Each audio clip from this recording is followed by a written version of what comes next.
Hello, hello. Good morning, everybody. Thank you for tuning in to the TMI show, the Ted Manila Information Show.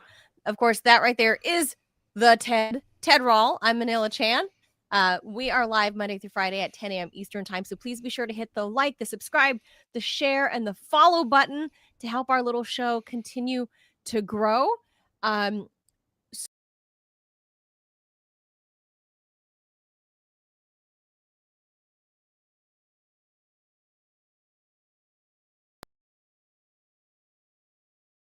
I think we should quickly. We need to keep the we time just frame. list just because we end up talking about them. So I think we should just be like, we're talking about say this, and this. That's it, and then just do it.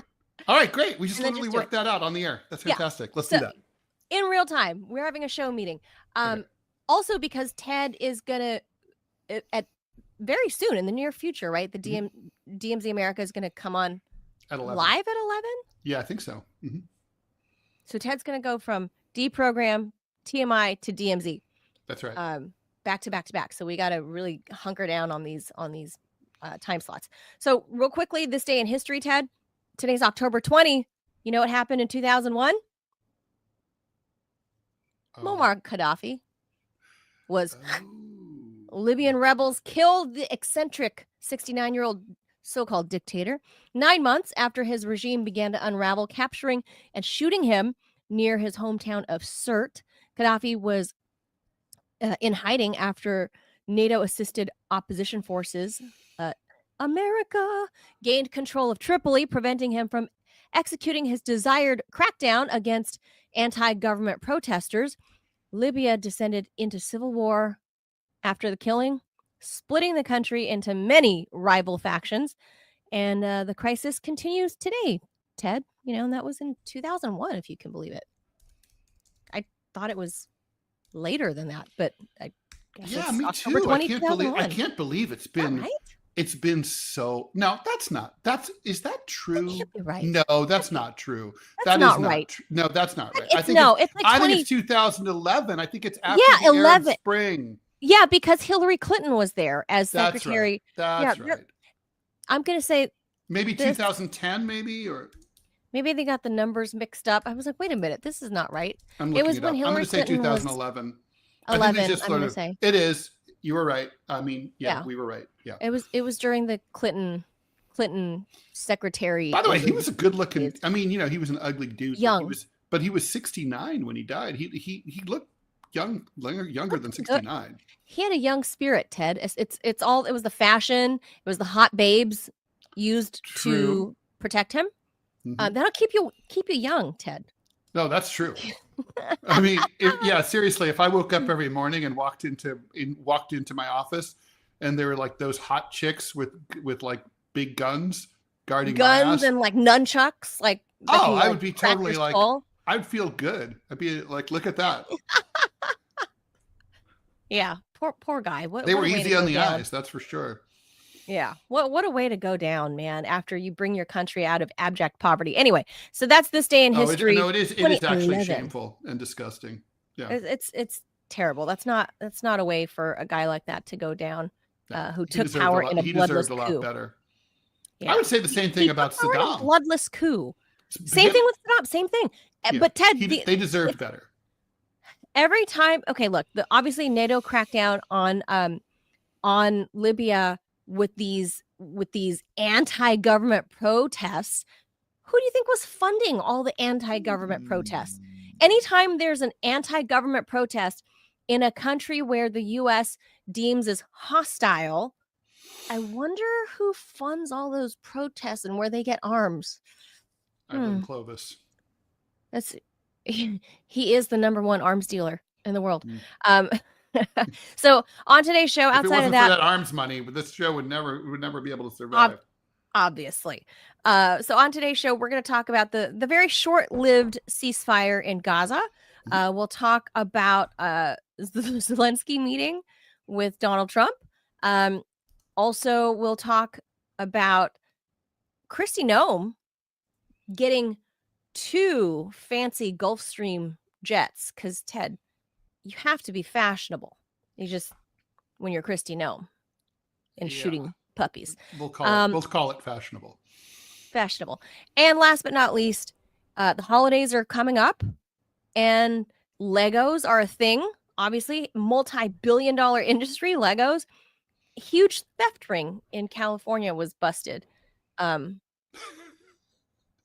of weird story, but well, I mean, one of I many. understand the inherent, as a father, I understand the inherent value of Legos more than Bitcoin. Let's put it that way. Yes. And let's not forget the inherent value of the ability to use them as booby traps. Wait, what? To use Legos as booby traps? Where? Like in the Middle East? In the house. Like in Home Alone. That was going to be like, yes. Nothing hurts more than true. stepping on a Lego in the middle of the Yes. night when you're coming down for a glass of water and there's Legos laid out. Oh, no, it's really true. Yeah. It really hurts. And every parent will go through that. Anyway, so that's what's on the show. Let's hop to it. I'll jaws it.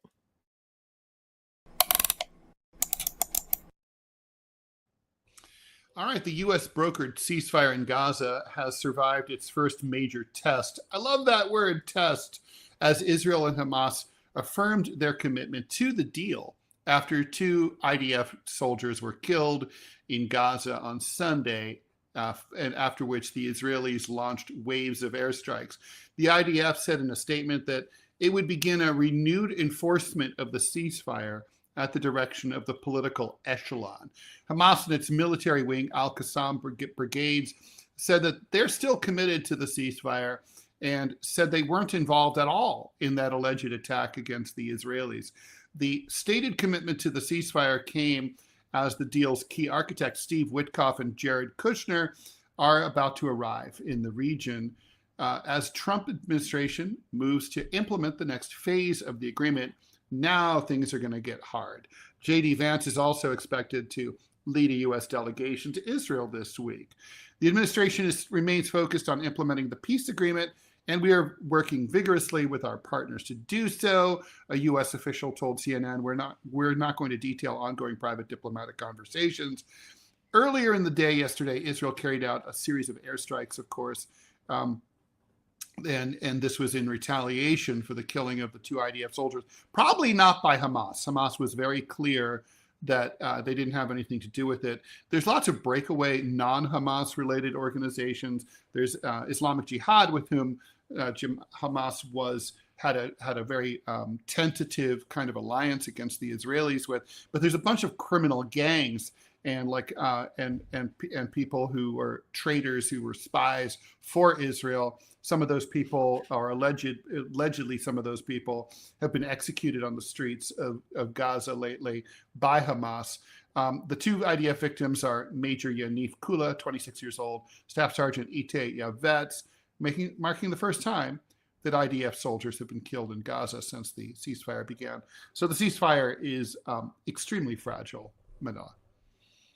Yeah, and then Ted, there's also a lot of reason to believe this chatter that I'm hearing about basically this being IDF false flags, where they're they're going to launch rockets from other positions on the other side of the line, from, let's say, I don't know, closer to the Golan Heights area, and shooting it this way towards Israel, and then blaming Hamas. And there's a lot of online chatter about that's supposedly some intelligence, because we know, Ted, that Netanyahu didn't really want to bring the death toll or destruction to an end.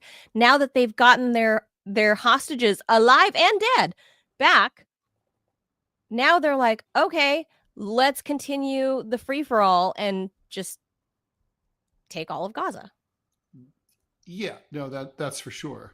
So I don't know. Look, I think that, honestly, I don't have much hopes for this ceasefire to last. Yeah. I think, Robbie and I were talking about that on Deprogram, and it doesn't seem to be like there's much chance. There's just no motivation. The Israelis are going to blow it up.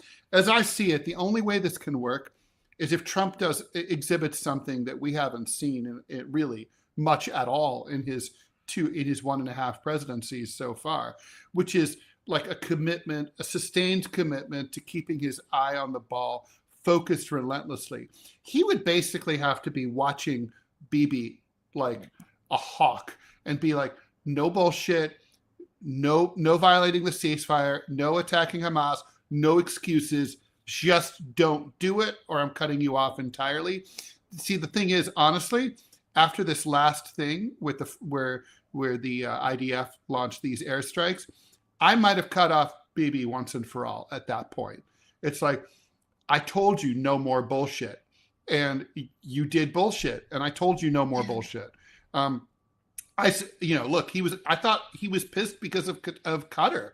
I thought that was enough for him. Yeah, yeah. I mean, so at this point, I think, if I were advising the president, I would say, you got to give Bibi and say, all right, that was a freebie, no more. I'll cut you off permanently, completely. I will sever diplomatic relations. I will cut your ass loose. I will end all military and intelligence cooperation. No more money, nothing. You're fucked. And I'll see you in The Hague, asshole. I think that's what I would say. But I don't see him doing that. That's why. No, of course not. But do you think any American politician would ever have the guts the chutzpah to do that? Well, I think here's the question. Up until now, no. But Manila, things have really changed. I mean, okay, so AIPAC is powerful because they throw money around, but they're also powerful because up until now, U.S. support for Israel was a bipartisan thing, and it was popular across voters of both parties. The polls have shown that's really not true anymore. I mean, most Americans overwhelmingly support Palestine over Israel. Most Jews in America support Palestine over Israel. Once you're at that wild, it's wild. So once you're at that point, I'd say, all right, where's your power? AIPAC can buy votes, sure, but I mean, hell, there could be like there could be a PAC, there could be a Palestine organization that would just pay for votes, right? I mean, the point is PALPAC. The power is gone. I think. I mean, at some point, it's how it is. It's like the Roman Empire rules everything until they don't. It's like everyone's non-defeatable until they're defeatable. The Yankees win every World Series until they don't. It's like that's just how it is. And so I think the Israelis' days are highly numbered. Glory days. The glory days are over, right? Over. And the thing is, I've been saying this over and over. Mark my words, Manila. When the media gets in there and the bulldozers get in there and they start finding all the fucking mass graves and all the people buried under the rubble, some of it on purpose by the Israelis, and they discover all the war crimes and the torture, and and Western reporters get in there and start interviewing, and it's going to be a fucking bonanza for everyone who ever hated Israel. So, it's at that point, they think right now, oh, our numbers are going to bounce back. No. Zionists, your numbers ain't never going to be this good ever again. Yeah. Post October 7. Yeah. That's the best numbers you'll ever see. And after, you're right. I hadn't thought about that. Like the cleanup crew, when that goes in and the reconstruction phase begins. 500,000 Palestinians have been killed. I mean, Trump basically admitted that. God, he admitted that. Trump, he gave a speech. He said, we know there's between 1.7 and 1.8 million Palestinians. Well, in Gaza, the pre-war population was 2.3. Okay. Math is hard for Americans. It's not even math. It's arithmetic. It's subtraction. The 3 R's in school. Well, Ted, look, I look forward. I'm not counting on it, but I look forward to the day that the United States doesn't stand apart from the vast majority of the world, according to the for lack of a better term, we'll say the polling at the UNGA last month, where the U.S. is among the tiny minority of countries in the world that side with Israel. The vast majority of countries around the world, we're talking like 157 countries, back Palestine. So I look forward to the day that the U.S., and I don't think it'll ever happen, but I hope that one day the U.S. will join the majority and not be part of this bad minority where we always sit. Um, and once we join that other side, Ted, there might be a chance for more global peace to break out. But then what'll happen to all the buddies at the DoD? Well, that's going to be sad for them. More job losses. Really, Manila, so we've sad. got like a question from Adrian over on the Rumble chat asking. I'm really glad that they asked about this. Are you sure about that last stat, Ted? Yes, I am. Here, I'm going to read part of an article from CBC, that's the Canadian Broadcasting Corporation, which is very mainstream. It's called 1.7 million Palestinians in Gaza. Trump's statement raises questions about death toll. President Donald Trump's assertion that the U.S. can relocate 1.7 or 1.8 million Palestinians has raised questions about the death toll in Gaza. This story is from February 13th. Gaza's population was estimated at over 2.2 million before the war. Devi Sridhar, chair of global public health at the University of Edinburgh, said she found Trump's numbers puzzling and a potential confirmation that the death toll is actually much higher, something that researchers, doctors, and public health experts have long said was the case. I was just surprised that I saw that and no one even flinched. They were just like, oh, okay, 1.7 left. And I'm like, where did the 500,000 or 400,000 people go? She said. Sridhar said she would expect Trump has received the best intelligence on the matter, and the fact that he has cited the number several times suggests that it came from American or Israeli officials. The White House did not respond to requests for comment. Yeah, it's simple arithmetic. Sridhar also warned of the possibility of a death toll in the hundreds of thousands, given the scale of destruction, lack of health facilities, plumbing and sanitation, as well as the lack of food and clean water. In the scientific community, those estimates have kind of been accepted as back of the envelope based on other conflicts, she said. Yara Asi, author of How War Kills, the Overlooked Threats to Our Health, and assistant professor in the School of Global Health Management and Informatics at the University of Central Florida, says the number's not surprising at all, saying that... Pause. Adrian saying, no, he was referring to the stat about the majority of U.S. Jews being pro-Palestine. Okay. Well, anyway, I'm still glad I answered that question anyway, though. Yeah, well, anecdotally, I will say the vast majority of the Jews in America that I know, I would say 6 or 7 out of American Jews I know are on the Free Palestine. Well, here we go. Here's the number you're looking for. WAPO poll from October 6th finds that 48% oppose Israel, 46% approve of Israel. These are Jews. Poll of Jews only.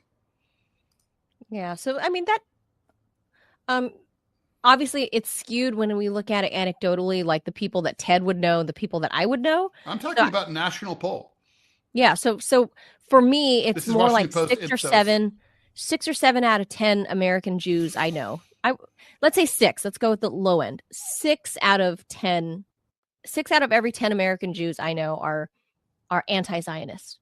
Oh yeah, maybe 8 out of 10 for me. Yeah, maybe even more for me, but I'm going to go conservatively and say at least 6, if not 7 or 8 out of 10. Mm-hmm. So, are anti-Zionist. Not that they're like... and the Zionists these days... I hate myself. They're sheepish. It's got to be it. I almost feel sorry for them because they have such an untenable position. have you ever had... have you ever had a job where you had a boss who made you go out and talk bullshit to people, to like a client or like another company? Like I had my boss would be like, I was a car salesman.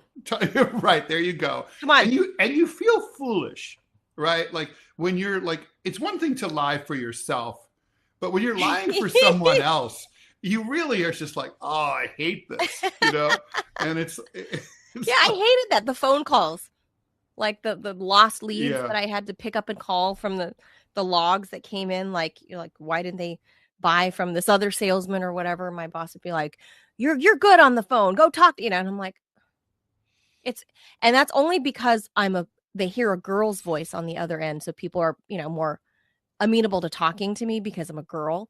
Yeah, but then I'm true. saying all this Women bullshit are more script. trusted, even if they're not more trustworthy.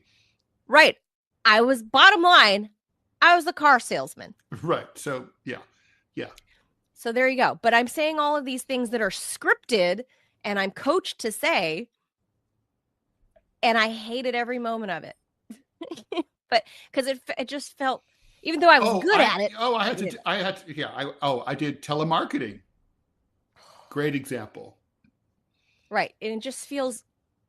By the way, if you're selling something that you believe in, like it's the opposite. Like think about it. When you go to a restaurant where the food is always good, the waiters are in such a good mood because they're there flogging great food. Everyone's happy. They feel proud of the product that they're delivering. Yeah. They love eating the food. Like they get to take food but they home. Also know that there's no one. They also don't feel bad about their job. They're of course. My product is excellent. Yeah. Yeah. So this is like not that. That's what's not happening with this. No, not if you're a Zionist, man. It's like I almost feel sorry for you, even though you're a shit. So there's that. Like, yeah, there's like how do you even? How do you live with yourself? Do you really believe those? Do you believe the things that you're saying, or are you forced into saying them like I was as a car salesman? I was. I just got forced into saying it. It's like, are you stupid, or what's the story exactly? Like. I don't know who's holding your paycheck hostage, but you're forced into saying those things. So I feel like that's a lot of the American Jews I know. I don't know about everywhere else, like Westerner Jews, but the American Jews I know I wouldn't mind a more honest approach, sort of like, I don't give a shit about Palestinian children. It's okay with me. Oh God, die. If you're just okay, all right, at least you're a racist. We understand. That's cool. Well, look, Robbie has thoughts. I feel sheep. No, we're not. We're going to stay on time. I feel sheepish. I feel sheepish about. I'm not going to ever say her name, but I have a super hot Israeli girlfriend. She was in the IDF and whatever, right? And she known her for a long time. We used to work together. Super hot. I think I've shown you a picture, Ted. She's super hot. Yeah, you did. She's super hot. Super Zionist. Super sad, Zionist, really. Mm-hmm. Super Zionist, and super Zionist. She's gotten to the point where she doesn't even try to defend the Israeli side in like a diplomatic manner. She's now at the point where she's just like, fucking kill them all. Where I'm just like, whoa. Oh, I just saw recently. I never go on social media. Yeah, I never go on social media, and I did this weekend just to look at my email, my inbox, and I saw her in my feed, and I went, "Oh, how's she doing?" Oh, it's like that. It's almost like I feel in my stomach when she's gotten to this point where I almost feel in my stomach that it's kind of sick to call her my friend. Like, can I call somebody my friend that is saying such vile things about innocent civilians and children? She's a mother of two. Yeah, she suffers losses. It is challenging. It is challenging for sure. So I have like this moral dilemma of like, well, I don't really talk to her anymore, once in a blue moon, but can I still call her a friend even like when she's saying something so horrible? Like, can I? Well, so I just didn't say anything. I didn't unfriend her. I think that's a tough call. To each his own. That's a tough, yeah. So I don't really go on social media, so I'm just gonna pretend that I didn't see these vile posts. But anyway, speaking of vile, gross people, as we mentioned last week, Zelensky was here. So, and Ted, can I just point out? Let me just first point out. I found out after the fact, right, on Friday. I found out after the fact, after the show, obviously, because that's when the meeting happened. I found out. So Zelensky is photographed outside holding his own mini press conference at Lafayette Park, which is person. So he's a mini press conference. He had a mini presser But here's the important thing. So, I mean, first of all, had I known that the Trump administration was going to kick his ass out of the premises as soon as the meeting was over, that he was forced to have his presser outside of White House grounds at Lafayette Park, I would have shown up to fucking heckle him, because it's the little park that's facing the north lawn of the White House, where there are often a lot of protesters there. Yes. That's how little Trump thought of him, that he did not allow Zelensky to have a press conference on White House grounds where he'd have been safe. That speaks highly of Trump. So that tells me something, but I'm like, damn it, that's a missed opportunity. I could have shown up and heckled him and be like, Mr. Zelensky, how tall are you? Like, not very tall. Not very tall at all. I just would have shown up to But I can play the piano with my penis. Oh God, I would have shown up just to heckle him. But anyway, because it's at a public park. That's how little the Trump administration thought of him, and that is very telling. And now the details are coming out about the meeting. So here's how it went. So Trump pushed Zelensky to give up swaths of territory to Russia during this meeting on Friday that left the Ukrainian delegation disappointed, according to two people briefed on the discussion. What do they think is going to fucking happen? Well, I have some thoughts. Look, so Trump also declined to provide Tomahawk missiles for Ukraine's use and mused about giving security guarantees to both Kiev and Moscow, according to the Ukrainian delegation, and that they found that confusing. After this meeting, nothing confusing about it. After this meeting with Zelensky, Trump publicly called for a ceasefire at the current front lines, a position that the Ukrainian president then embraced in comments to reporters, because obviously he had no freaking choice. If Trump is saying this, like, otherwise you're gonna look like a big schmuck. A third person said Trump came up with the proposal during the meeting. So Trump, as we know, doesn't go in with a plan. He just kind of goes where the wind blows. Like, he just during wings. The meeting, right? He just wings it. Yeah. He just wings it. Right. So after Zelensky said he would not voluntarily cede any territory to Moscow, quote, the meeting ended with Trump's decision to make a deal where we are on the demarcation line, says the source. This is them talking to Reuters. Well, that's Trump. By the way, that's exactly what President Raul would do too. Everybody has said that. Trump underscored the position in remarks to reporters on Sunday when he was on Air Force One. He said, we think that what they should do is just stop at the lines where they are, the battle lines. The rest is very tough to negotiate if you're going to say, you take this, we take that.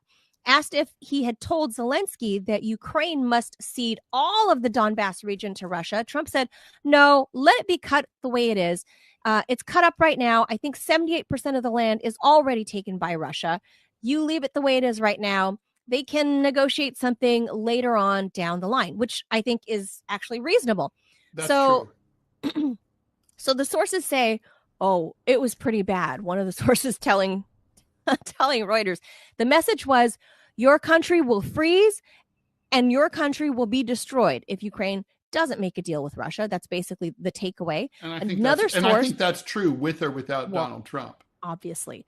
A separate source denied that Trump said that Ukraine, well, I'm going to guess that second source is on the Ukrainian delegation, but both sources said that Trump resorted to profanity several times. Good. I could see that for sure. The two sources had the impression that Trump was influenced by a Thursday call with Vladimir Putin. During that call, Putin proposed a territorial swap in which Ukraine would cede the regions of Donetsk and Luhansk in return for small parts of Zaporizhia and Kherson. One of the sources said the U.S. officials proposed precisely that to Zelensky on Friday. And then the two sources said the U.S. Special Envoy Steve Witkoff was among those who most aggressively urged the Ukrainians to agree to Russia's swap proposal. Witkoff mentioned that Donetsk and Luhansk have significant Russian-speaking populations. That's all true. On Thursday, before meeting with Zelensky, Trump said he would soon physically meet with Vladimir Putin in Budapest. A Kremlin aide said shortly after the U.S. Secretary of State Marco Rubio and Russian Foreign Minister Sergei Lavrov would speak in the coming days to prep for that summit. So this week is a big week. They're going to Budapest, which is interesting because, well, we'll talk about that in a second, with the whole Hungarian position. So in the Friday meeting, U.S. officials said Rubio planned to meet with Lavrov on Thursday. The State Department has not confirmed, but overall, it wasn't a total disaster for Ukrainians. The Friday discussion was a clear disappointment for Zelensky, who had hoped to convince Trump to supply the government with long-range Tomahawk missiles capable of hitting deep inside Russia. Ted, I would say the only reason the Ukrainian delegation was like, it wasn't a total disaster, is only because in February, when J.D. Vance kicked his ass in the Oval Office and they didn't even let him stay for lunch, when you compare it to that, that was a total disaster. Anything short of that is not a total disaster. So I guess this meeting wasn't a total disaster, but I think Trump is over it. I thought, after the UNGA, when he tweeted those weird, this bizarre tweet about, oh, maybe Ukraine can take all the land back. Maybe they can, I was looking at those tweets and I was like, what the F are you thinking, bro? No, they can't. Unless you're going to send in NATO troops, unless you're going to send in American soldiers, there is zero chance that Ukraine can win back the eastern portions that have been taken over by Russia. It's just not gonna happen. Ukraine is gonna end up a rump state, and that is the only way that there is going to be an end to this bloodshed. There is no other way. The Russians are going to keep grinding on, and for whatever reason, I still can't figure this out, and I've thought about this for weeks.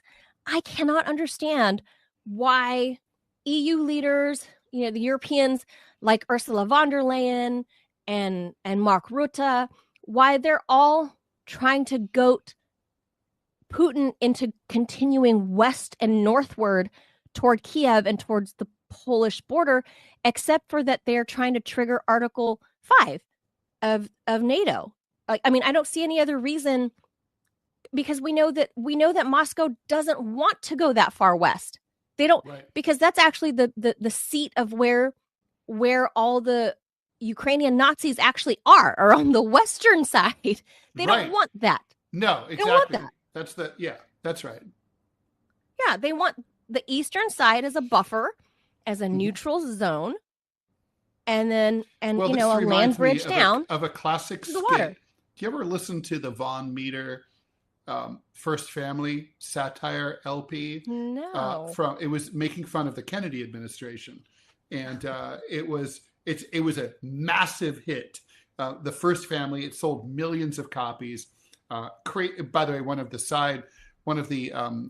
side things about it was that when the First Family 2 sequel album came out, it hadn't been released at the time of the Kennedy assassination.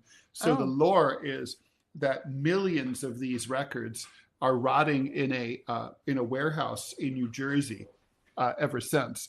And people are always like, I want to hear the First Family 2. Anyway, one of the skits is Premier Khrushchev having dinner at a state dinner with JFK. And he's like, what kind of sandwich will you have? What kind of sandwich will you have? And someone there says, I will have the Western sandwich. And then Khrushchev goes, then I will have the Eastern sandwich.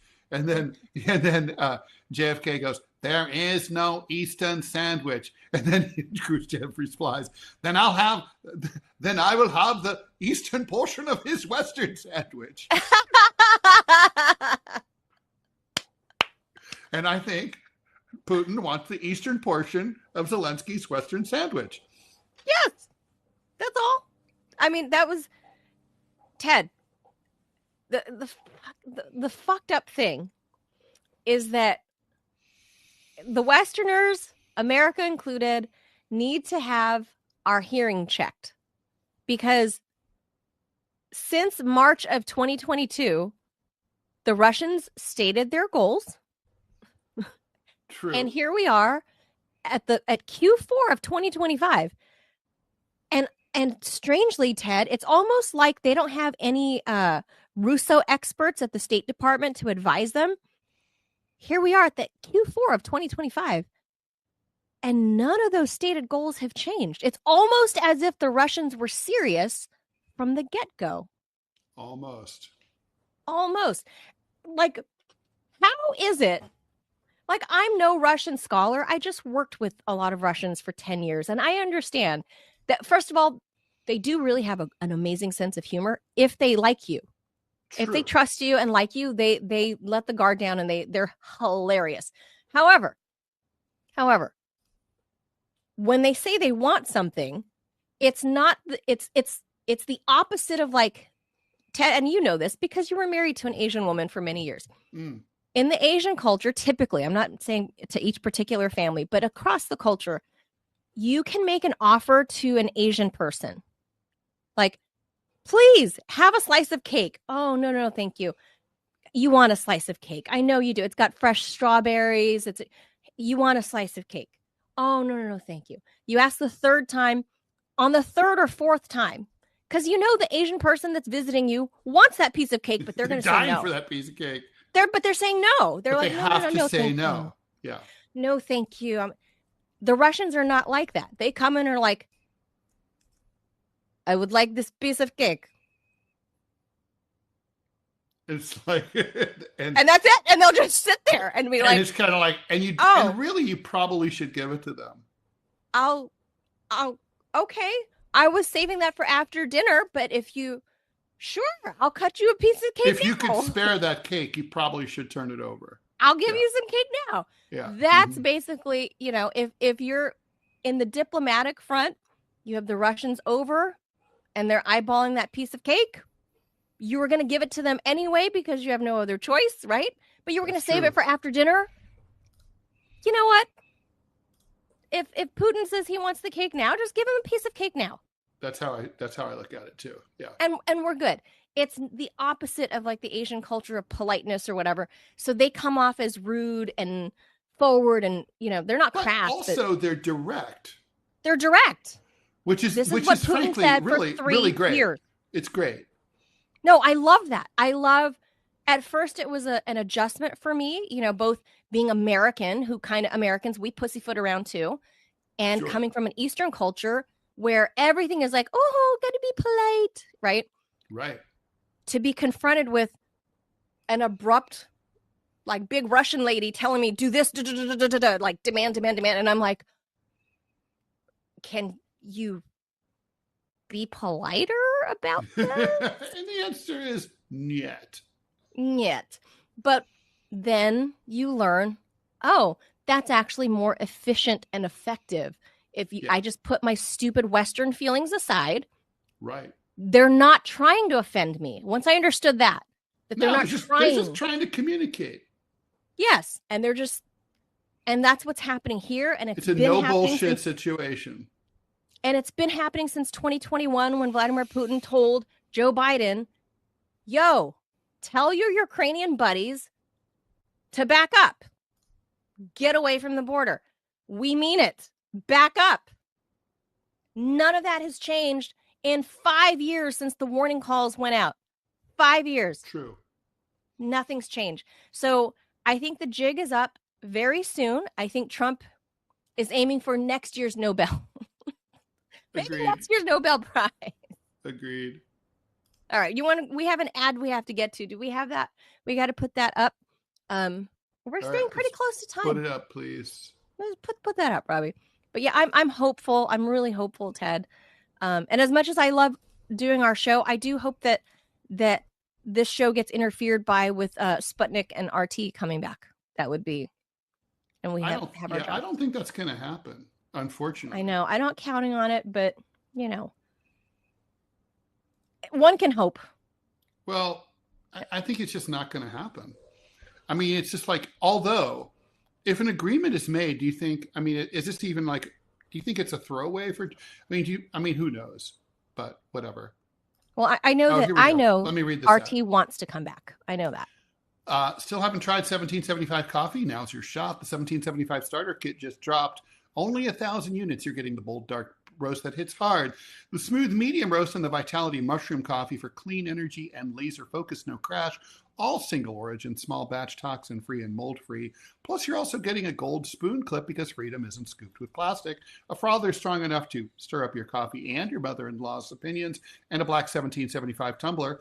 $170 worth of coffee and gear, yours for $99. This is for the ones who've been watching 1775 blow up on Rumble, wondering if it's actually worth it. Spoiler, it is. Go to 1775coffee.com/studio and grab your starter kit before they're gone. Bold beans, clean fuel, and a morning routine that stands for something just like Rumble does. All right. All right. Excellent. All right. Let's move on to our girl, Christy. Like Sweet. living her best life, Ted. She's living her best life. She is living her best life. Here we go. The Department of Homeland Security has purchased 2 Gulfstream private jets for Kristi Noem, the secretary, and other top department officials at a total cost of $172 million. Now, Manila, my first thought here is, how many first class and business class flights would $172 million pay for? I bet more than Kristi Noem is ever, and her friends are ever going to be able to take. I'm just saying. The jets, which department officials said were needed for safety, are the latest expenditures on behalf of Ms. Noem to draw scrutiny from Democrats and other critics who have noted her lavish spending on living and other expenses during her time in public life. The Coast Guard put in its budget earlier this year a request to buy a new long-range Gulfstream 5 jet, estimated to cost $50 million to replace an old one previously used by Noem. They said a new aircraft was necessary to provide agency leaders with secure, reliable, on-demand communications and movement to go forward, visit our operating forces conducting the missions, and then come back here to Washington and make sure we can work together to get them what they need. Man, those are a lot of very, very vague words, aren't they? I did the math. Ted. $172 million, right, is what you said for the jets? Yeah. And I'm estimating, give or take for domestic flights from what I've seen for first class, let's say $1,200 per flight. Okay, fair. Per ticket, right? That's fair, right? Like for a domestic flight. Yeah. We're talking about 143,333 flights at $1,200 a piece. That's, in other words, like if she flew every day 3 times, you wouldn't get there. So 140,000 flights in first class, domestic. Yeah. I think the rest of her, if she stayed in this job the rest of the 3 years. By the way, RFK Jr. and his lovely wife were just photographed on social media flying coach. Oh. So that's I love Cheryl Hines, by the way. That's a different lifestyle. Anyway, I love that. Like, I'm just going to reread that. Secure, reliable, on-demand communications and movement to go forward. What does that mean? Visit our operating forces. Any plane can make you visit your operating forces. I can go visit our operating forces. Conducting the missions, again, you don't need a special plane for that. And then come back here. Okay, any plane can do that. And make sure we can work together. Okay, any plane can do that to get them what they need, which those are words that literally don't mean anything. Anyway. What? Documents show those are like Kamala Harris level, like don't sit under a coconut tree because it might fall on you. We're going to do things that we need to do because they need to be done. Anyway, Kamala Harris works. Jesus Christ. Anyway, according to a public government procurement website reviewed by the New York Times, showed that the department has since signed a contract with Gulfstream to buy not one but 2 quote unquote used G700 jets. Touted by Gulfstream as having the most spacious cabin in the industry because, she's not a chubby chick. She doesn't need a spacious cabin. This isn't Secretary Chris Christie. The total contract value is listed at a little over $172 million. Not immediately clear where the funding for the jets came from. I don't know, maybe they shorted Argentina some of the $20 billion we're sending them. In an emailed statement, a public affairs official at the DHS called the purchase a matter of safety. Again, okay, so if it's not safe to fly on passenger aviation, Manila, Wait a minute. then Don't okay, small first jets of all, go down at a rate way more than and if it's not commercial safe jets? to fly on it, yes, they do. And if it's not safe to fly on a passenger jet, I'm never going to get on one again. And my other question is, Manila, isn't there a job whose position is to assure the safety of passenger jets? Let's just say there was a cabinet department that was in charge of that. What would that be called? It would be called Homeland Security, right? So literally Homeland Security is saying that flying isn't safe. Anyway, it said that the Pete department's... Buttigieg, the transportation secretary under Biden, he used to fly private. Well, there you go. It said that the department's existing jet was over 20 years old. Oh, no, not 20 years old. It didn't have Wi-Fi in cabin. A plane from 2003 could fall out of the sky just like that, and well beyond operational usage hours for a corporate aircraft. So don't fly a corporate aircraft, bitch. The statement did not respond to inquiries as to why the contract had expanded beyond the department's initial budget request. Not to mention, I mean, what a fucking wait. Not to mention the trips she does take are photo ops, right? She's not doing any mission. She goes to El Salvador and gets herself photographed against those poor schlubs in the concentration gulag and like makes fun of them. Look at these assholes in their underwear. And like, she's like in her that's not selfies, really, like, yeah, she's doing her duck lips with like inmates behind her. Yeah, is that like it's like babes behind bars, like videos, like this, like what is this about? Like she's not doing anything important at all. Sorry, I'm on a tear. It's hard now that I've actually done the math. $172 million. I mean, even if you're charged $2,000 per first class ticket, you and your entire entourage. We're talking about over 100,000 flights. 1,000. Ridiculous. 100,000. So literally, you can fly probably everybody in the Trump cabinet first class for all their domestic travel for the next 4 years. Even for their personal travel. You could literally be like all of you guys, all the deputy undersecretaries. And your families. And their families, deputy undersecretary, your dogs, that unless you're killing them, you can fly them all first class. First class. Over and over, right? Take the entire first class cabin.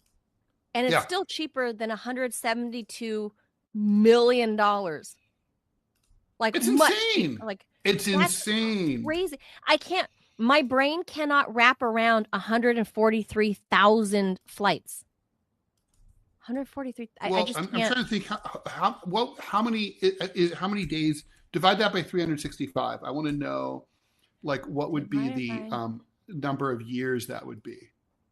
392 and a half years. That's a lot of years. I mean, Kristi Noem seems like she's in pretty good shape, but I don't think she's going to live that long. Just going out on a So again, if that's just her, it'll take her 392 and a half years. So 393 years. Let's be generous. Yeah. Even if you spread all of those flights again among the entire cabinet, first class, their assistants, their staffers, their friends. You're still in excess. Their families, their friends and family, take a buddy on board, right? Like you're still in excess. Mistresses. No, you're still in excess of like thousands and thousands of flights. Cats. I don't know. I can't. Why does the U.S. government need that like 20-year-old plane? I don't know. Like your stuff is going to be nicer than like what Kobe Bryant had, and he was loaded as AF, right? Like helicopters, jets. Yeah. Like, I mean, we're talking the richest of the richest in Hollywood. They don't have these jets. These are like Larry Ellison type jets. Yeah. This is insane. I can't for her because they've got to keep her safe. They specifically say that in the article. Like, by the way, it's her job to keep people safe on planes. Like, I just can't. Right? It's her job. Keeping planes safe is literally her job. Oh, Ted, she really irks me. She really does. I suppose it's a girl thing because I'm not the makeupy, like girly girl. It's, does my hair, before I step out of the house and, like get my Botox and all my lips done. I'm just not that girl. No, you're not. So maybe that bothers me about her. I don't know. But then you hear about like her stupid memoir about killing animals and how she tries to act like she's some tough chick. And then she becomes Homeland Secretary, and then she's running around ice raids like in like stiletto heels and like taking selfies, and the whole thing about everything about her just kind of, Well, she's a witch. like she's a nails witch. on chalkboard for me. Everything about her is horrible. She's a terrible person. Nails on a chalkboard for me. And then having the affair with Trump's Corey Lewandowski. Ugh! Yeah, she's yucky. Ugh. She's a yucky girl. She's just, it's all of it is just bleh. I bet she smells bad. No, I bet you she's one of those over perfumed chicks. Yeah, but when you get down to the core, like after a shower, I bet she smells awful. Every part of her. I know what you mean. Every part. I don't even want to think about it. But yeah, there's something that is disturbing about the chicks that are over perfumed, like when you're in the girls' locker room, like in high school when you're like changing and you're going through puberty, your hormone, you know what I mean? So you boys stink the worst when you're like 15, right? Yeah. Girls go through that too, in a different way, but we mask better. And then I remember, and I'm sensitive to perfumes and stuff. Oh God, I hated being in gym class and having to change next to a particular girl because she was always going with body spray everywhere. And I would get like headaches. I feel like Christy Nome is that girl. She's that girl that wanted to have makeup on at gym class and her hair cute, like in gym class. She's that girl. She's a bad girl. Not into it. Anyway, all right. Last story. Here. This is the thing for the holidays, Ted. Okay.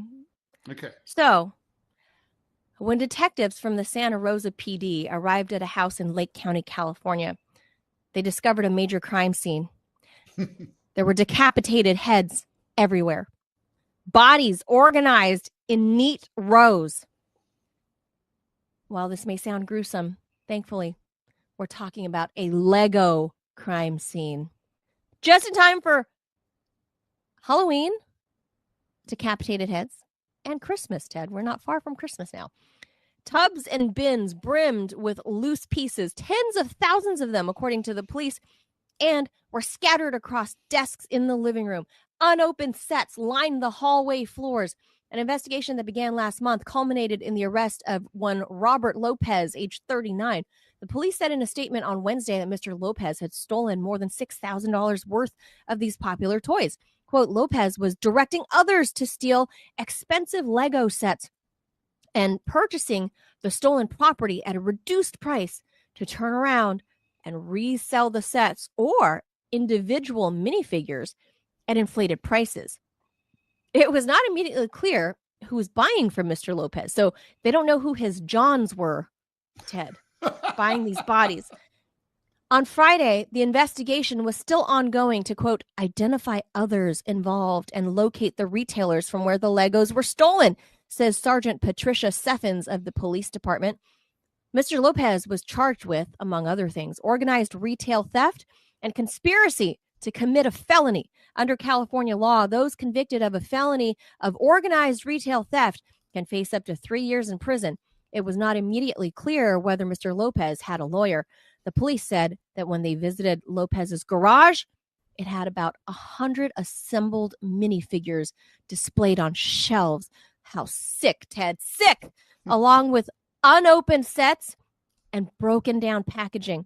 Quote, the scene suggested systemic sorting and potential resale activity consistent with fencing operations involving high-demand collectible items, the police said.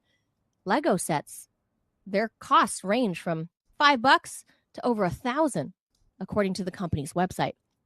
The company has a long history of selling limited edition collectible items and packages that can resell for much higher than their retail price. Some Lego products can increase in value by 10% a year, says Will Jensen, the chief operating officer of Brick Lab, which is a family-owned toy store in Frisco, Texas, that buys and sells Lego products. And Ted, I know a one of these Lego second, what would you call it? Not a retailer, but similar to this, family-owned store in Texas. I know somebody that does that, buys the collectibles, sometimes assembles them, and it takes them, I mean, it depends, right? It could take days or weeks sometimes to assemble these really gigantic Lego scenes, right? Mm-hmm. And they can sell for tens of thousands of dollars once they're fully assembled. Lego is like it's a serious thing. And the collector pieces, they're going up 10% a year. I mean, do the math, Ted. That is going to get you, buying a collector piece is going to yield you more than any CD at any mainstream bank, than any savings account at any bank. Like, no, there's no high yield bank that's going to offer you that kind of return, 10% a year. It is crazy. Like the Lego thing, maybe because I have a little boy, but the Lego thing is serious. As the holidays come up, they're rich people have, they're spoiled kids that want, I guess this guy, Mr. Lopez, knows that, obviously. And with the holidays coming up, he's ramping up his theft ring. And as we know, Ted, okay, Santa Rosa is not far from San Francisco. I have family there. It's a nice like wine country, vibe.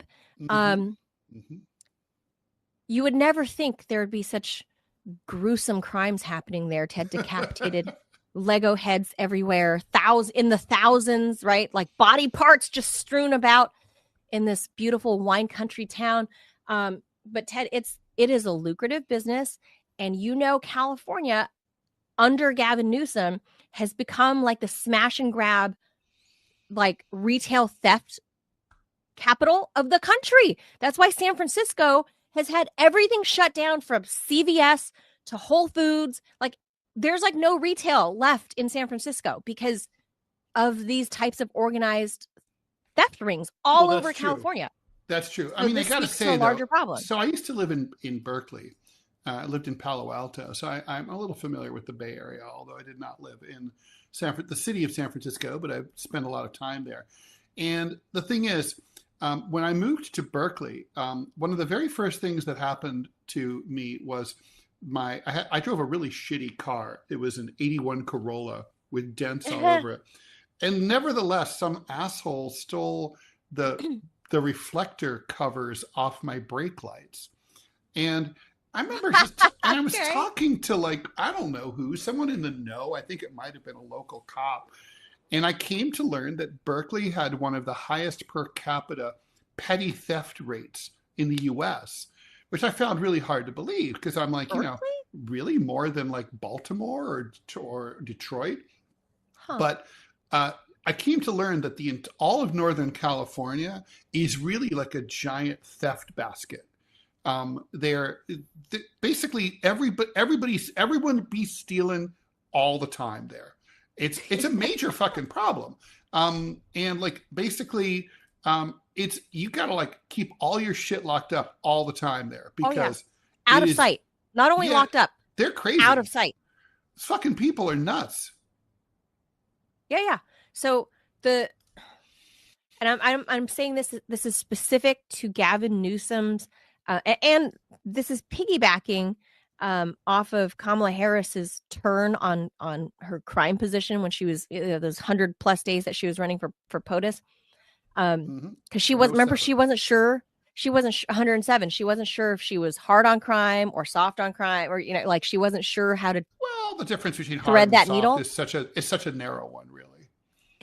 So she's trying to thread that needle, but the retail theft crime in California has surged in the past 10 years, and it was especially just off the rails during COVID. Like, we're talking small No mom and pop question. shops. Mhm. I mean, it was untenable for any business, especially a mom and pop, to repeatedly get struck, right? Like, and the worst part was that all up and down the state, it wasn't an LA thing, it wasn't a San Francisco thing, it was a whole California thing where people were getting slaps on the wrist, no cash bail, out, and they're back out. Yeah, the judges don't care, basically. No. It's very strange, I got to say, because I mean, like even here, not long ago, I saw some gross, disgusting homeless guy, like basically scooping, like he was like, bleh, bleh, bleh, you know, talking to himself like monster style, like, bleh, bleh. Yeah. And you know the type, and he was scooping. He had a garbage bag, and he was scooping up all the candies from the front of like the drugs. I think it was a CVS. And everyone's like terrified, right? Like everyone's just looking like, oh my God, what are we gonna do? And the clerks are like, hey man, we were told like not to fucking do anything, so we're not doing anything. Yeah. Look, I don't blame the clerks. If your boss tells you, you wear a fucking orange shirt, you wear an orange shirt, right? But I mean, what I don't understand is sort of like, so there was another dude there. And I look at him and I'm kind of like thinking, we can roll man style and take care of this right now, right? But he's not man style. It's like, we could just be like, hey, cut the shit. The guy wasn't visibly armed or anything. What's going to happen? Nothing. He was just we might have to take a shower afterwards because he was so gross and yucky. Who wants to touch him, right? But I wasn't worried about him. I thought, well, we could just punch him out, right? And people might say like, but I think that, honestly, this is where liberalism really goes to fail. It's like you can't, I don't care about CVS. I don't care about their profits. And like, yeah, there's a risk to be made, but it's not about CVS. And it's not about protecting corporate profits. It's about maintaining society. It's order in our society. Yes. If you don't have society, you got nothing. Imagine. I don't know that liberals understand that.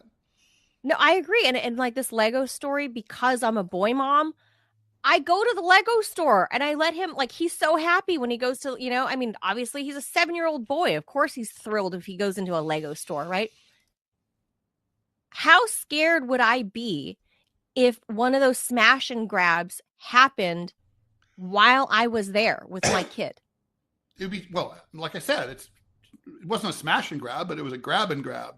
Right, at least a grab. Right. There's something very disconcerting about like the blah, blah, blah, blah, Well, I don't think Mr. Lopez and his gang is the blah blah. No, they sound like they're living well with a nice business. House in Santa Rosa.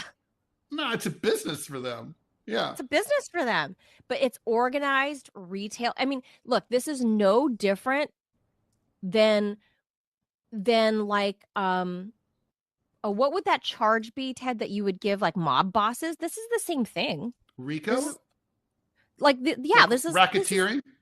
This is racketeering, RICO, along the lines of everything that you would normally charge a mobster with. And sure, you can say it's trivial because it's Legos, but at the end of the day, we're talking about because it's Legos. Tens of thousands of dollars. It's worth tens of thousands of dollars at the end of the day. Like, and like you said, Ted, it's about social order. That's me as a mom. I should not be at the Lego store and worried that that's going to happen. And people might say you're a lefty, and that, by the way, for people who want to know the difference between leftists and liberals, leftists believe in social order. The Soviet Union didn't let googly moogly people go into stores and just rob them, and they wouldn't have told the clerks not to do anything. I guarantee you, under Mao in China, and now in China, there's no fucking way they tolerate that shit at all. Social order is very important. China understands. They've gone. That's Russia and China are countries with. And they know how fucking ugly it is. I mean, I came back from Afghanistan the first time, and it totally like opened my eyes to this. Like people were like, oh, they want democracy. And I was like, no, they don't care about democracy. Like, they need law and order first. Because without law and order, you can't have democratic elections or campaigning. Without law and order, because you'll kill your rival candidates. Without law and order, you can't have a free press, because if you draw a cartoon in the paper that someone doesn't like, they can just kill you.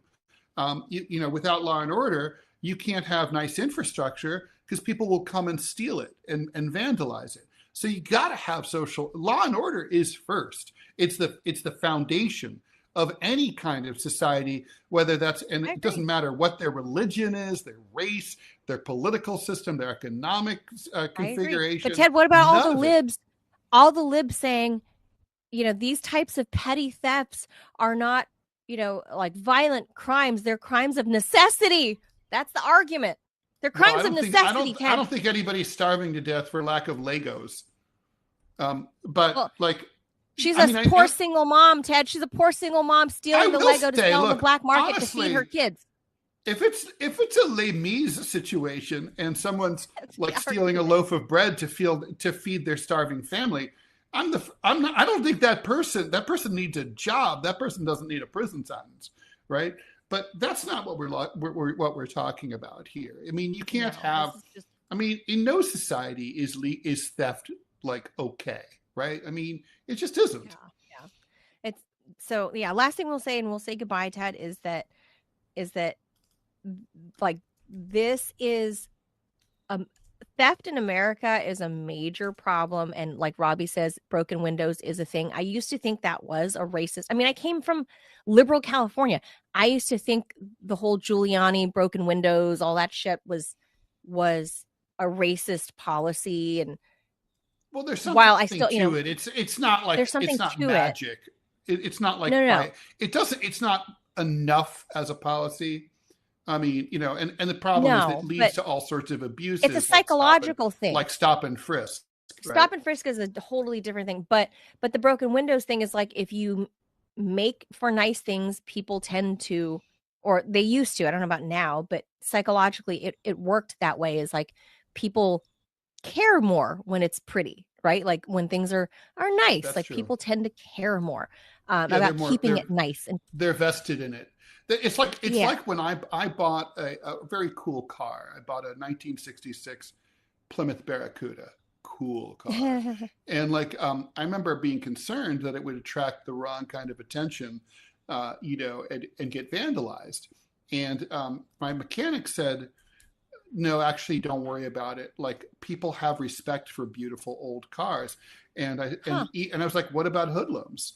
And she said, no. She was a lesbian. She's like, of course, lesbian auto chick. I was going to say, and she's like, wow, a chick mechanic. Berkeley. And I was kind of like, well, we have Lauren Fix. I mean, I don't know if she's a lesbian or not, but she's. I don't know. No, she's not. She's a cis straight married mom with kids. By the way, we need Lauren Fix back. We got to have her back. Yeah, she's great. She's been. We'll just make up an excuse, like some car story, because she's awesome. Yeah, she's great. But yeah. Anyway, people don't mess. Well, I don't know about now, because now you had the whole like Tesla thing, and now I think people are really not they weren't like before where they would respect like a nice car. I think there are people out there that are just evil. I think that's still true. I think most people like nice things, and no, for the most part, they don't want them to go away. They just kind of want to peek and kind of look inside the car. Yeah, they kind of, take, it's not even take pride. It's just people take better care if they also like them better. You know what I mean? Yeah. Like it's people special. like being around nice things.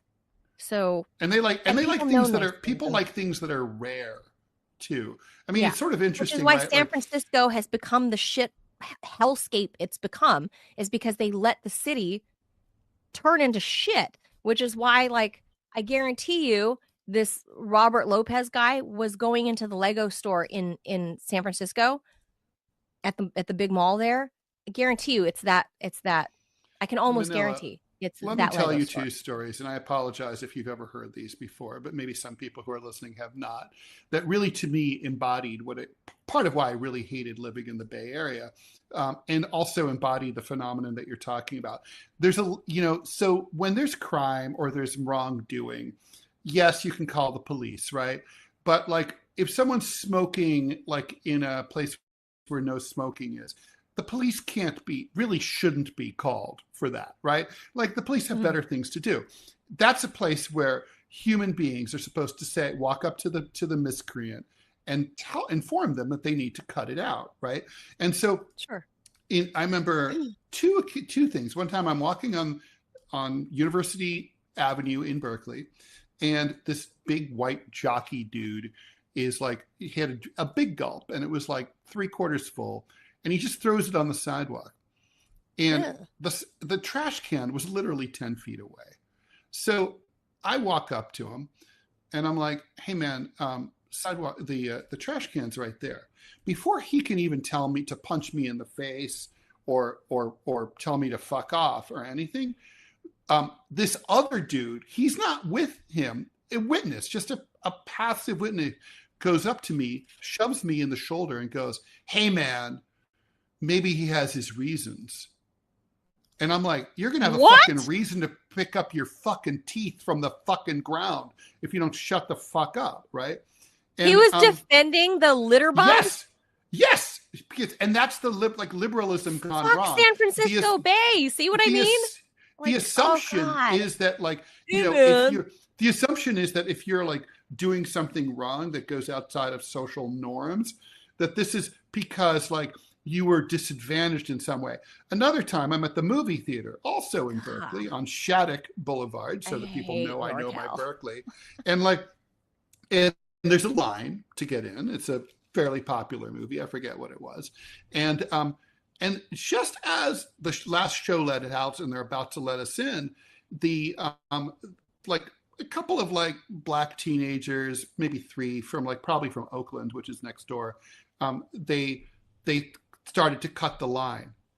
And I'm like, New Yorker, So I walk up and I'm like, "Hey, line's back there."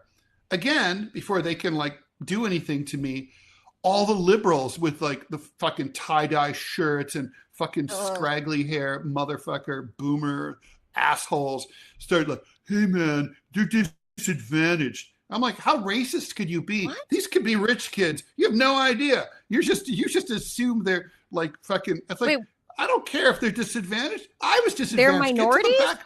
Get to the back of the line, bitches. And like, I mean, I don't that's the thing. Are you kidding? My complaint wasn't with the asshole litter bug or line cutter. My problem was with like a society where, like, for example, in the Bay Area, the culture is that, let's say someone's doing something wrong and you give them a gentle little toot in their car. That's considered like a violation of all that is right and holy, and everyone will come out of their cars and maybe attack you're the asshole for you're the asshole. I had a one time. I'm in Berkeley. The light turns green. The guy's so fucking tarded out or high that he misses he's at the front of the line. He missed the entire cycle. It stays green, goes to yellow, then red, then the light turns green again, and I'm like, okay, well now I'm going to toot, right? Because I know the culture by then. I don't give him the which he deserves. The Blair. I just give him the toot toot.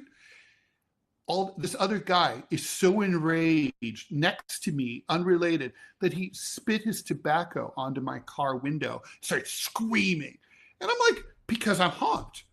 I mean, so that's the thing in a society like, or another time, I can go on and do this.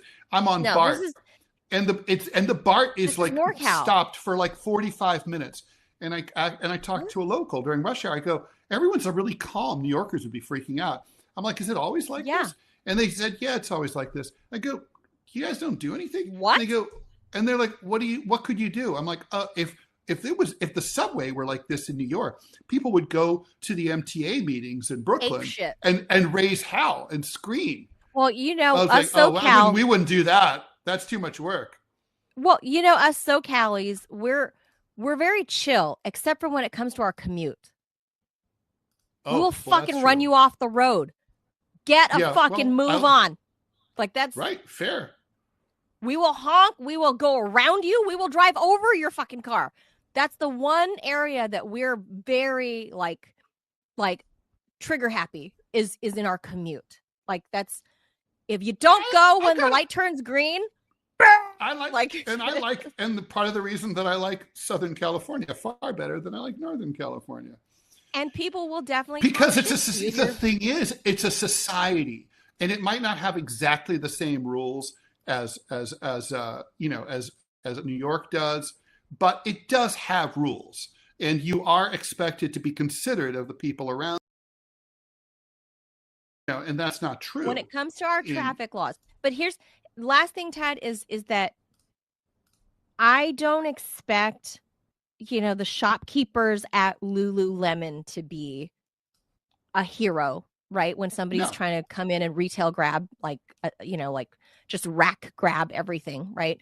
I don't expect the Lululemon workers to be a hero. I don't If you expect the happen to Leggo own that workers. Lululemon and you shoot those Well, people, I I don't, have no I I don't have think no they're problem with franchises. you I at think all. they're just they're Yeah. corporate stores. But either way, I don't expect any of the workers like that's No. not.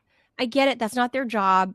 Even if their No. law, like what kills me is in California, the laws that prevent the security guards that we hire to act in any Yeah, what's the forget point of having lethal a manner. security guard? What's the Forget point? lethal manner. Forget lethal. They can't even act in a physical manner. Number one. Number two, law enforcement. Law enforcement don't even bother to arrest these people because then they have to go through 2 hours of paperwork because you're charging 20 teenagers, right? Like grabbing things at Nordstrom, right? So now you've got 20 kids you've got to a pile of paperwork you got to file only for the DA to throw the case out and be like, I'm not charging these kids. Right. That's the problem. That is the problem.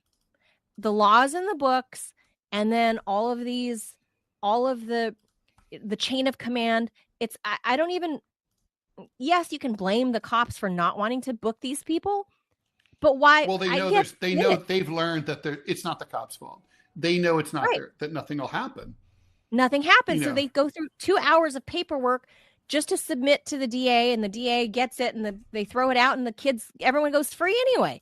So it's just like the system is completely broken down in California, and this Leggo story is one of the lights, a shining little light, Ted, that says maybe, just maybe, there's a chance my home state can be what I remember it to be, in the 80s, where you can ride your bike and leave it on the front yard and nobody steals it.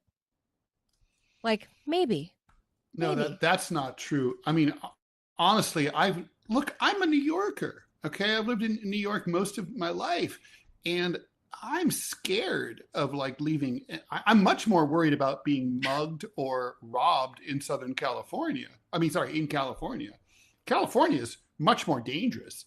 Your chances of being robbed or whatever are much higher. That's why I'm saying I'm hoping this Leggo story gives me hope. The other problem is no one will help you if you are in trouble in Northern California. In NorCal. No one will come to in Northern California. Let's say you're stopped on the side of the road, broken down. No one will stop and help you. And I know this from experience. Even the cops won't stop and help you. They don't even rubberneck to look and see if you are in distress. In SoCal, they'll at least rubberneck to assess, like, are you bleeding? Okay, you're fine. At least there's that. In NorCal, they just boom, boom, boom, boom, keep driving by. Anyway, all right. So that's it. They honestly, they're bad people. I'm just saying. It's a different environment. I can't stress this enough. NorCal from SoCal, two totally different vibes, two totally different environments, but the only thing we have in common is the up and down the state. Obviously, our people are ruled by Gavin Newsom right now, and the weakening of law and order by Gavin Newsom, and now he's trying to in fairness, weasel his way. Honestly, I don't know how he's made anything worse. I think it's just a continuity. It is, and and that look, the people that we elect to all of our to the state senate, all those people suck ass too. They're the ones weakening all the laws and allowing crime to run rampant. We pick people as states attorney generals like Kamala Harris, who, well, back then she was strong on crime. The new people now are like, no, we have to feel sorry for the criminals. Yeah, she was very strong on crime. She was so strong on crime that she sent innocent people to death row. That's right. Strong. She was really strong. She's even strong on non-existent crime. That's right, man. 3 strikes of that non-existent crime, you're in for life, buddy. That was Kamala Harris. And she's like, yes. But now, remember, when she ran 107 days, she said she's all about reform and saving the criminals and helping them be better people. Except for the innocent ones who she sent to prison. No, they're there for life. They're not going to ever see a judge to get that squared away. Anyway, okay, so that's it for us on this Monday. Happy Diwali, I guess. Festival of Lights. I don't know. I thought that was Hanukkah, but the Indians stole it. But Diwali is a festival of lights. I don't know who had it first, the Jews or the Indians. Those are really old cultures. So I don't know. They can have a fight. Festival of lights. I don't know. That's what Diwali is. They should have a holiday off. Right. Whose holiday is bigger? I don't know. Both the Festival of Lights. Who gets to call it? Who gets the tagline? It's not the size of your holiday. It's what you do with it. Yeah. Well, there's way more Indians, Ted, so they would win. Like way, way more Hindus. Way more. So anyway, happy Diwali if you're celebrating. Adios, amigos. We'll see you tomorrow on a Tuesday. So let's see what happens. I'm counting down to Budapest. I want to see if like Viktor Orban hosts and he's like really in Trump's ear, because Trump really likes Viktor Orban. Yeah, and MAGA world really loves Viktor Orban. But he doesn't like Viktor Orban as much as he likes Javier Milei, because he's giving Milei $20 billion just for fun. That's so weird. It's not his money. It's my money and your money. No, but yeah. But Milei gifted America and Elon Musk a gold chainsaw. Oh, that's cool. At CPAC, I was there. There's gold CPAC, golden chainsaw, Ted, to cut all the bullshit. I guess was the idea. Well, maybe that was when, just the gold Elon was still aspect Doge. was the only thing. Yeah. Yeah, I don't know. $20 billion. That's what it cost. Insane. All right, guys, that's it. Adios, amigos. Happy Monday. Bye. Bye, all. Thank you.